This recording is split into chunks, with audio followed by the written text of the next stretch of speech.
엔비디아 수혜주 하면 아마 가장 많은 분들이 슈퍼마이크로 컴퓨터를 떠올리시지 않을까 싶습니다. 실제로 최근 한 달 동안 우리나라 개인 투자자들 사이에서도 순매수 12위를 차지했을 정도로 엔비디아 랠리와 함께 많은 인기를 끌고 있는 종목인데요. 이런 인기가 무색하게 지난해부터 올해 초까지 1000%가 넘는 무지막지한 주가 상승 그래프를 보여주었던 이 기업은 올해 2분기 이후로는 꾸준히 하락세를 나타내고 있습니다. 워낙 이전까지 이 기업의 주가가 과열되어 있었던 것도 사실이고 AI 랠리에 대한 기대감이 잦아든 점, 마지막으로 이 기업의 최근 분기 실적이 월스트리트 기대보다 더 낮게 나오며 어닝 미스를 기록한 탓에 슈퍼마이크로 컴퓨터는 최근 고전하고 있죠. 이렇듯 최근 다소 어려운 시기를 보내고 있는 슈퍼마이크로 컴퓨터인데요. 최근 이 기업을 아예 끝장내기 위해 나타난 암살자가 있었습니다. 바로 공매도 리서치 기관으로 유명한 힌덴버거였어요. 힌덴버거는 과거 니콜라의 창립자 트레버 밀턴의 사기 행각을 밝혀내는 등 이쪽 분야에서는 탑티어로 꼽힙니다. 이들의 공매도 리포트는 기업 주가에 부정적인 영향을 미치는 것은 물론 규제기관의 조사를 이끌어낸 적도 많죠. 현지 시간으로 27일 힌덴버거는 슈퍼마이크로 컴퓨터를 저격하는 내용의 공매도 리포트를 발간했는데요. 재무제표 조작, 수출금지, 제재 회피 등 재계한 의혹들도 하나같이 심상치 않은 것들 뿐이었습니다. 실제로 슈퍼마이크로 컴퓨터의 주가는 힌덴버거 리포트가 나온 직후 급락했죠. 슈퍼마이크로 컴퓨터는 이대로 끝장이 나는 것일까요? 힌덴버거가 제시한 혐의가 어떤 것들이 있었는지 하나씩 살펴보겠습니다. 자, 우선 가장 큰 문제는 재무제표 조작 혐의입니다. 분식회계는 가장 심각한 기업 범죄 중 하나로 꼽히는 만큼 이 이슈가 사실이라면 슈퍼마이크로 컴퓨터는 정말 심각한 사태를 맞이할 겁니다. 사실 슈퍼마이크로 컴퓨터가 회계부정 관련 이슈를 경험한 것은 이번이 처음이 아닙니다. 이 기업은 과거 2018년에는 재무보고서를 제때 제출하지 못해서 나스닥에서 일시적으로 상장 폐지된 적도 있었고요. 2020년에는 3년 기간 동안 기업의 수익을 조기에 인식하고 비용을 축소한 혐의로 SEC로부터 기소를 당하기도 했습니다. 당시 SEC 통지서에 따르면 슈퍼마이크로 컴퓨터의 CFO 하워드 히데시마는 분기 실적에서 나타난 수익을 최대화하고자 직원들에게 압력을 가했지만 정확한 수익 기록을 위한 내부 회계 통제를 충분히 마련하지 못했다고 했습니다. 결과적으로 슈퍼마이크로 컴퓨터는 고객에게 배송되지 않은 제품이나 고객의 승인 없이 발송된 제품, 조립이 잘못된 제품에 대해서도 이를 재무제표상의 수익으로 기록하는 등 SEC 공시에 허위 정보를 표기했습니다. 또한 슈퍼마이크로 컴퓨터는 당시 협력 마케팅 프로그램을 부적절하게 사용해서 마케팅과 무관한 비용을 처리했는데요. 이를 통해 부채를 인위적으로 감소시키는 회계 조작을 벌였어요. 잘못 인식된 매출 및 비용의 규모는 2억 달러를 넘어서는 수준이었습니다. 이에 따라 SEC에 1,750만 달러의 벌금을 지불해야 했고요. 히데시마 CFO는 부당하게 얻은 이익금 30만 달러 환수 및 5만 달러의 벌금을 추가로 냈습니다. 또 찰스 리앙 CEO 또한 직접 불법 행위로 기소된 것은 아니지만 210만 달러어치의 주식 판매 및 수익을 회사에 반환해야 했습니다. 그야말로 대참사가 벌어진 것이죠. 문제는 이런 사태를 겪고도 슈퍼마이크로가 정신을 못 차렸다는 데 있습니다. 힌덴버거의 주장에 따르면 말이죠.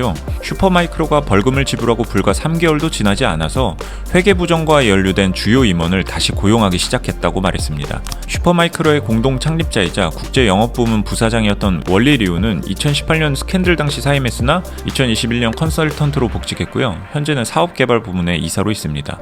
영업부사장이었던 살림 패들 역시 2018년 사임했으나 2020년에 다시 회사 부사장으로 재고용되었습니다. 회계부정 논란의 가장 핵심에 있었던 하워드 히데시마 역시 복직됐는데요. 슈퍼마이크로에 직접 고용되지는 않았고 슈퍼마이크로 컴퓨터 찰스 리앙 CEO의 형제인 스티브 리앙이 운영하는 회사 에이블컴의 컨설턴트로 2023년에 채용됐습니다. 에이블컴은 서버 셰시 및 열관리 솔루션을 제공하는 기업인데요. 당연히 슈퍼마이크로 컴퓨터와도 접점이 많은 곳입니다. 힌덴버거는 내부자를 인용해서 당시 퇴출되었던 사람 대부분이 다시 돌아왔다고 설명했습니다. 그리고 힌덴버거는 슈퍼마이크로 컴퓨터가 과거의 부정회계 관행을 반복하기 시작했다고 주장했죠. 올해 4월 슈퍼마이크로의 전 글로벌 서비스 책임자였던 밥 루엉은 찰스 리앙 CEO 및 슈퍼마이크로를 상대로 소송을 제기했는데요. 여기서 슈퍼마이크로 컴퓨터가 SEC와의 합의 이후에도 여전히 회계 부정을 저질렀다는 혐의가 나왔습니다. 원고 측은 2020년 벌금을 물어야 했던 안건과 동일하게 완료되지 않은 제품이나 서비스에 대해 매출을 조기에 인식하는 방식으로 실적을 부풀렸다고 주장했죠. 비용을 인위적으로 낮추기 위해 서비스 제공과 관련한 수익을 하드웨어 매출로 거짓 분류하기도 했다고 지적했고요. 소송을 제기하고 밥 루엉은 곧 회사에서 해고되었는데요. 비리와 관련해 내부 고발자 보호가 강력한 미국에서 이 같은 관행은 역시 처벌의 대상이 될 수 있습니다. 자, 힌덴버거가 지적한 두 번째 문제는 배임 혐의였습니다. 앞서 회계 부정을 일으킨 히데시마 CFO가 슈퍼마이크로의 형제 기업인 에이블컴의 컨설턴트로 재취업했다 말씀드렸죠. 이 에이블컴 그리고 또 다른 슈퍼마이크로의 형제 기업인 컴퓨웨어까지 3자 간의 순환 거래 내역이 포착된 것입니다. 찰스 리앙 CEO의 형제들이 운영하는 이 기업들의 슈퍼마이크로는 지난 3년간 9억 8,300만 달러의 비용을 지급했는데요. 힌덴버거는 이를 두고 수상하리 많지 순환적인 관계라고 표현했습니다. 슈퍼마이크로가 이 기업들의 부품을 제공하면 에이블컴과 컴퓨웨어가 이를 조립한 후 다시 슈퍼마이크로에 판매하는 구조를 띠고 있다고 주장했는데요. 슈퍼마이크로가 사용하는 창고 및 공장 부지도 이들이 임대한 것이라고 말했습니다. 2020년 이후 에이블컴의 미국 수출의 99.8% 그리고 컴퓨웨어 미국 수출의 99.7%가 슈퍼마이크로 컴퓨터를 대상으로 했다고 설명했습니다. 아울러 찰스 리앙의 막내 동생이 운영하는 대만의 두 회사도 슈퍼마이크로의 공급업체로 추정되지만 슈퍼마이크로가 이와 관련한 당사자 거래를 공개하지 않았다고 덧붙였죠. 속된 말로 소위 형제 기업들끼리 서로서로 해먹는 그런 상황이 벌어졌다고 주장한 것인데요. 슈퍼마이크로가 이런 순환 거래를 통해 회사에 손해를 끼쳤다 판명되거나 리앙 형제의 개인적 이익을 취했다 판단되면 이는 배임으로 판정될 수 있습니다. 힌덴버거가 지적한 내용 중 배임 혐의로 걸릴 수 있는 또 다른 이슈가 있는데요. 바로 기술 스타트업 람다랩스에 대한 비공개 투자입니다. 람다랩스는 엔비디아 칩을 탑재한 서버를 임대하는 기업입니다. 힌덴버거에 따르면 슈퍼마이크로 컴퓨터는 올해 2월 람다랩스의 3억 2천만 달러 규모 펀딩 라운드에 참가해 이 기업에 투자를 했는데요. 정작 슈퍼마이크로 컴퓨터나 람다의 공식적인 자료에서는 서로에 대한 언급이 전혀 없었습니다. 힌덴버거는 람다의 미테시 아그라왈 COO를 통해 슈퍼마이크로 컴퓨터가 람다의 펀딩 라운드에 참여했음을 확인했다고 전했어요. 즉 투자 라운드에 참여는 했지만 이를 외부에 공개하지 않은 다소 기묘한 투자 관계가 형성된 것인데요. 이어 8월에는 상당히 독특한 6억 달러 규모의 임대 계약을 체결했죠. 슈퍼마이크로가 MCSA로부터 데이터 센터 공간을 임대하고 이를 람다랩스에 재임대하는 계약을 맺은 것인데요. 힌덴버거는 계약 구조가 이렇게 복잡해야 하는 이유와 이 계약을 통해 슈퍼마이크로에게 어떤 이익이 있었는지가 불명확하다고 주장했죠. 나아가 람다의 전직 임원을 인용해서 람다가 슈퍼마이크로 외에 다른 기업과는 거래하지 않는다고 말했는데요. 쉽게 말해서 양자 간에 불건전한 거래가 있었던 것 아니냐고 의심하고 있는 것입니다. 세 번째로 힌덴버거가 지적한 내용은 슈퍼마이크로의 정부 제재 우회권입니다. 2022년 러시아가 우크라이나를 침공하고 나서 미국 정부는 러시아에 대한 고성능 컴퓨터 및 부속품의 수출을 금지한 바 있습니다. 제재 품목에는 슈퍼마이크로의 제품도 일부 포함됐고요. 슈퍼마이크로는 이후 해당 제품의 수출을 중단했고 전쟁 이후에 러시아에서 매출을 기록한 바 없다고 설명한 바 있는데요. 힌덴버거는 이것이 거짓말이라 주장한 것입니다. 도리어 슈퍼마이크로 컴퓨터의 러시아 매출이 우크라이나 침공 이후 3배나 늘었다고 주장했죠. 미국의 수출 규제를 위반한 수출입 항목이 4만 5천 건이나 된다고 말했고요. 슈퍼마이크로의 제품을 러시아로 공급하는 데 관여한 기업 중 최소 46것이 미국 정부의 감시 대상이며 슈퍼마이크로의 러시아 수출 3분의 2가 군사적 목적으로 활용될 수 있는 러시아의 고우선 품목에 해당했다고 설명했죠. 일례로 러시아의 나이아가라 컴퓨터는 전쟁 이후 최소 4,600만 달러 상당의 슈퍼마이크로 제품을 수입했는데요. 이 나이아가라 컴퓨터는 러시아의 주요 슈퍼컴퓨터 공급 업체입니다. 러시아의 군사적 능력 향상에 기여하는 연구를 수행한다는 이유로 제재 대상에 오른 곳이죠. 이 외에도 슈퍼마이크로 컴퓨터는 2016년 중국 국영기업인 파이버홈과 합작법인을 설립한 바 있는데요. 파이버홈은 소수민족을 대상으로 한 인권침해, 기술 감시 등 이유로 2020년 미국 정부의 제재 대상에 오른 곳입니다. 그런데 파이버홈이 제재 목록에 올라간 뒤에도 슈퍼마이크로 컴퓨터는 이 기업과의 거래를 중단하지 않았는데요. 파이버홈은 제재 대상이지만 합작법인은 제재 대상이 아니기 때문에 판매가 가능하다라는 논리로 1억 9,600만 달러 상당의 고성능 컴퓨터 부품을 판매했습니다. 이 또한 제재를 우회한 시도로 볼 수 있죠.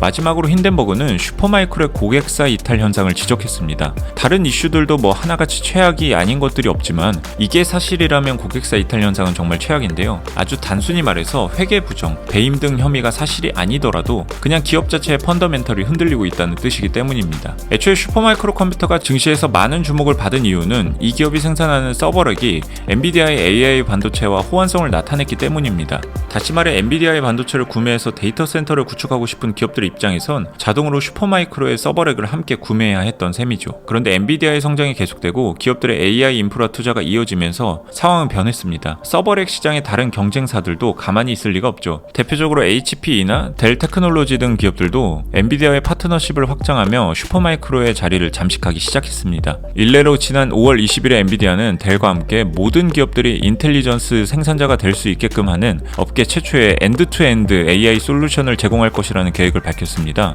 델과의 파트너십을 두고 젠스당 CEO 또한 기업을 위한 초대형 엔드-투-엔드 시스템을 구축하는 데 있어서 델보다 뛰어난 기업은 없다며 힘을 실어주었죠.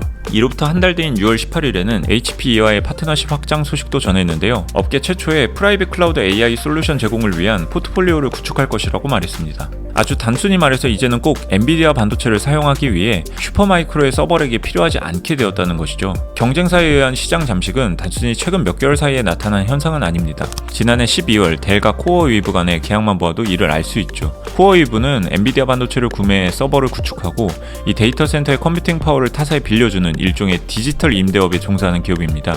엔비디아의 H100 반도체를 대량으로 확보한 덕에 엔비디아 수혜주로 함께 주목받았던 기업이죠.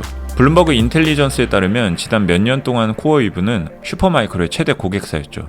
그런데 이 코어웨이브가 지난해 12월 생성형 AI 운용에 필요한 서버 수천 대를 델에게서 구매했는데요. 엔비디아 반도체를 활용한 워크로드 처리에 특화된 코어웨이브가 슈퍼마이크로가 아닌 델과 계약을 맺는다? 업계에서 슈퍼마이크로의 위치가 흔들리고 있다는 증거인 셈입니다. 힌덴버그는 이외에도 테슬라, 아마존 AWS, 디지털 오션 등 슈퍼마이크로의 다른 주요 고객사들 또한 모두 파트너사를 델로 옮겼다고 지적했는데요. 기존 고객사 중에서도 슈퍼마이크로의 장비를 받아보고 오작동이나 펌웨어 이슈를 겪는 등 불편을 호소하는 사례도 여럿 있다고 덧붙였죠. 여러모로 업계에서 더 이상 엔비디아 짝꿍의 지위를 유지하지는 못하고 있는 것으로 보입니다.